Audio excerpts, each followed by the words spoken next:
నాకు ఈయన శ్రీరాముగా ఎప్పటి నుంచో పరిచయం. నేను ఇప్పటికీ శ్రీరాముగానే భావిస్తాను. పెద్ద సరస్వతి గోవింద ఆనంద ఏం లేదు, ఆయన సరస్వతి ఎప్పుడో నూతిలో పడ్డది. ఆ విధంగా భావించే అవకాశమే లేదు. ఎందుకయ్యా అంటే హంపి పీఠంలో కొంతకాలం నేను ఊడిగం చేశాను. అక్కడ ఉంటూ నేనే ఉత్తరాధికారిని అని చెప్పుకునేవాడు. మాకు పరిచయం ఉన్న మేమందరం ఆయన ఉన్నప్పుడు హంపికి పోయాం. అబ్బో ఉత్తరాధికారి అని మేము అనుకున్నాం. కానీ ఒకరోజు స్వామివారి యొక్క లెటర్ హెడ్ తీసుకొని దాని మీద దొంగ సంతకాలు ఆయన పెట్టి వేరే వాళ్ళతోటి పెట్టించి అక్కడే ఉండే ఎండోమెంట్స్ ఆఫీసర్ మీద తేడా అయినటువంటి ప్రవర్తన చేస్తే మెడబెట్టి బయటికి నెట్టారు ఇవాళ ఉన్నటువంటి విద్యారణ్య భారతీ స్వామి చరణం. ఇది ఆయన చరిత్ర.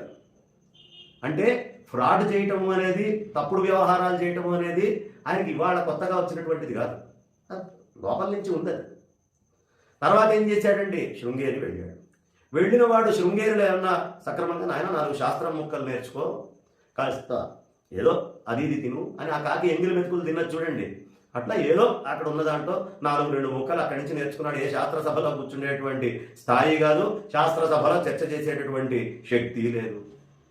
ఆ 4 ఎంగిలి మెతుకుల అక్కడే తిని ఎక్కడ తిన్నాదో అక్కడే ఉండేటటువంటి జగద్గురువుల్ని ఆక్షేపణ చేసే స్థాయికి వచ్చింది ఈ కాకి. ఎందుకు చెప్తున్నానయ్యా అంటే కాకికి చూడటానికి 2 కళ్ళు ఉన్నట్టు ఉంటాయి కానీ ఒకటే గుడ్డు ఉంటుంది. ఇటుపక్క గుడ్డు పడితే అటుపక్క కనిపించదు, అటుపక్క గుడ్డు పడితే ఇటుపక్క కనిపించదు. పాపం ఇక్కడ అయిపోయాక ఏమైనా సన్యాసం ఇస్తారేమో అని అనుకుంటే ఇక్కడ ఏమీ రాకపోయేటప్పటికీ ద్వారకాస్వామి వారి దగ్గరికి, స్వరూపానంద సరస్వతి మహాస్వామి చరణుల దగ్గరికి వెళ్ళి ఆయన యొక్క శిష్యుల వద్ద దగ్గర నుంచి దండం తీసుకున్నాడు. ఆయన ఏది దండం తీసుకోవడానికి పనికిరాడు. ఎందుకు పనికిరాడయ్యా అంటే ఒకటి చెప్పాను 20 ఏళ్ళకైంది అని, రెండో విధంగా కూడా దండం పనికిరాడు. కారణం ఏమిటి అంటే శృంగేరి జగద్గురువుల్ని మీరు ఆయనకి దండం ఎలా ఇచ్చారు అని ప్రశ్న వేశాడు. దండం స్వామివారు ఇవ్వలేదు వైశ్యస్వామికి. ఇవ్వకపోయినా ఆయన విషయంలో ఆరోపణ చెప్పి నువ్వు దండాన్ని త్యాగం చేయాలి అన్నట్టు ఏకవచనం చేసి నిస్సిగ్గుగా నిర్లజ్జగా ఓ స్వామిని అనే విషయం కూడా మర్చిపోయి ఈ వివేకం అనేది సర్వనాశనమయ్యి ఒక సామాన్యుడు మాత్రము విజ్ఞత కూడా లేకుండా మాట్లాడాడు.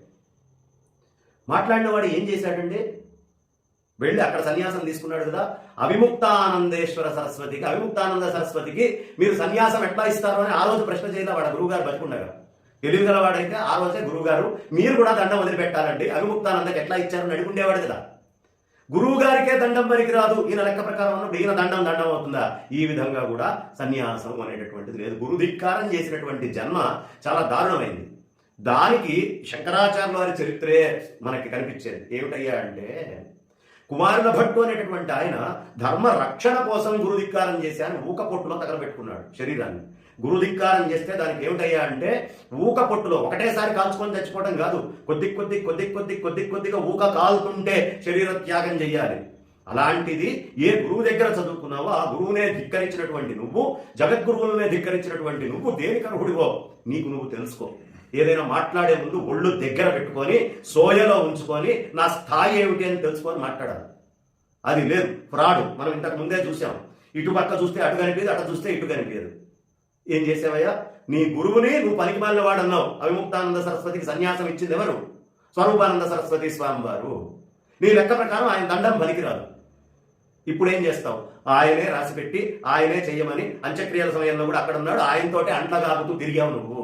ఆయనతో పాటు సహపంక్తిలో కూర్చొని తిన్నా. ఆ విధంగా కూడా నీకు దండం పనికిరాదుగా. ఒకవేళ నీ సూత్రమే సిద్ధం, అది కరెక్ట్, నిత్యం సత్యమైతే నీ దాకా వస్తేనేమో ఏ ధర్మ సూక్ష్మాలు కనిపించవు.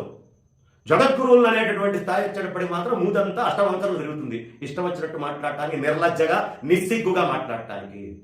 ఏకవచనం కూడా నీకు ఎక్కువే. ఇంకా నేను దాటి మాట్లాడాలి, నా అభిమానం అడ్డొచ్చి దాటి మాట్లాడుతున్నా. ఏమనుకుంటున్నావు? నీ ఇష్టం వచ్చినట్టు ఏది పడితే అది మాట్లాడితే చెల్లుతుంది. పాపం వినేవాళ్ళందరూ ఎర్రిపప్పాలనే. ఒళ్ళు దగ్గర పెట్టుకొని మాట్లాడాలి పెద్దవాళ్ళ గురించి మాట్లాడేటప్పుడు. ఇంకా ఏమిటి, సుప్రీంకోర్టు ఏ తీర్పిస్తే ఆ తీర్పును నేను అంగీకరిస్తాను అన్నావా? సరే, బాగుంది, అది ఎవరైనా అంగీకరించాల్సిందే. మరి అప్పుడు జగద్గురువులు ధర్మ విషయంలో చేసే నిర్ణయంలో ఏ స్థాయిలో ఉండాలి నువ్వు? మహానుశాసనంలో ఏం చెప్పారు? మఠానుశాసనంలో అస్మత్పీఠే సమారూఢాం పరిపురాడ్ ఉత్తలక్షణ అహమే వేత్తి విజ్ఞేయ. నేనే ఆ పీఠం మీద ఉన్నది సహదేవ ఆ సూత్రాన్ని అనుసరించి అని చెప్పారా లేదా శంకరులు? ఇప్పుడు నువ్వు ఎవరిని ధిక్కరించావు? ఆదిశంకరులనే ధిక్కరించావు. ఆ విధంగా కూడా నీకు దండం పట్టుకోవడానికి అర్హత లేదు. ఏ విధంగానూ పనికిమాలినటువంటి స్థితిని నీ అంతట నువ్వు కల్పించుకుంటూ ఒక్క సంవత్సరంలో గనక నువ్వు చెప్పినటువంటి ఆ స్వర్ణ హంపీలో శారదామ్మవారు వచ్చి కూర్చొని ఇక్కడ ఉత్సవాలు జరగకుండా ఉండేటటువంటి స్థితి లేకపోతే ఎక్కడ కనిపిస్తే అక్కడే దండం తీసుకొని ప్రజలందరూ తంతారు. నువ్వే పట్టుకొని తిరుగుతున్నావు ఆ కర్ర, అది దండం అని కూడా అనను, ఆ కర్ర పట్టుకొని తిరుగుతున్నావు. ఆ కర్ర తీసుకొని తాట తీస్తారు తప్పుడు మాటలు మాట్లాడినందుకు. ఒళ్ళు దగ్గర పెట్టుకొని మాట్లాడాలి ఏదైనా మాట్లాడేటప్పుడు. సుప్రీంకోర్టులో నుంచి వచ్చేటువంటి తీర్పు అంగీకారము, వారు ఎవరి పేరు చెప్పినా మాకు అంగీకారమే అన్నటువంటి నీకు జగద్గురువుల అంగీకారము మాకు పరిపూర్ణ అంగీకార యోగ్యం అనేటటువంటి మాటను ఒప్పుకోవాలనే విజ్ఞత లేదా? ఎక్కడ పోతే అక్కడ ఏది వెళ్తే అది గొడవ గొడవ గొడవ గొడవ గొడవ. ఎంతసేపు ఉన్నా ఏదో ఒక గోల చేద్దామనే గాని అంతర్ముఖుండై ఆ ఆత్మతత్వ దర్శనం చేద్దామనే ఈషన్ మాత్రం విచక్షణ జ్ఞానంతో తీసుకుంటే కదా దండం.